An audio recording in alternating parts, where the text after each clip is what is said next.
नमस्कार आदाब, न्यू विदर्भ स्वदेशी न्यूजमध्ये आपले सर्वांचे स्वागत। प्रतिनिधी आसिफ खान यांची रिपोर्ट। गौरवाचा क्षण। सर्पमित्र श्री गणेश गजानन बोचे यांना राज्यस्तरीय पुरस्काराने सन्मानित। छत्रपती संभाजीनगर दिनांक 16 जुलै 2025 रोजी सर्प संरक्षण व वन्यजीव संवर्धन क्षेत्रात उल्लेखनीय कार्य करणाऱ्या गणेश गजानन बोचे पाटील यांना राज्यस्तरीय सर्पमित्र व वन्यजीव रक्षक पुरस्कार प्रदान करण्यात आला। हा पुरस्कार सर्प दिनानिमित्त इंडियन नॅचरल हनीबीच यांच्या वतीने आयोजित एकदिवसीय राज्यस्तरीय संमेलनात प्रदान करण्यात आला।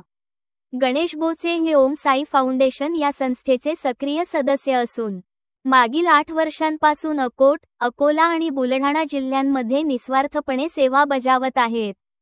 त्यांनी आतापर्यंत 3000हून अधिक साप व इतर वन्यजीवांचे प्राण वाचवले असून जनजागृती, आपत्कालीन मदत आणि प्राणीमित्रतेचा अनमोल संदेश समाजात पसरवला आहे। या पुरस्कारामुळे ना केवळ त्यांचे कार्य गौरवले गेले, तर सर्पमित्र या सेवाभावी कार्याचीही समाजात महती वाढली आहे। त्यांना मिळालेल्या या यशाबद्दल ओम साई फाउंडेशन परिवार, स्थानिक नागरिक व सर्व सर्पमित्र मंडळींनी त्यांचे अभिनंदन केले। प्रत्येक जीव हाच ईश्वराचा अंश आहे, त्याचे रक्षण करणे हेच आपले कर्तव्य। श्री गणेश बोचे सारखे सेवाधारीची संपूर्ण महाराष्ट्रात अशा सर्पमित्रांची गरज आहे। त्यांच्या पुढील वाटचालीस मनःपूर्वक शुभेच्छा।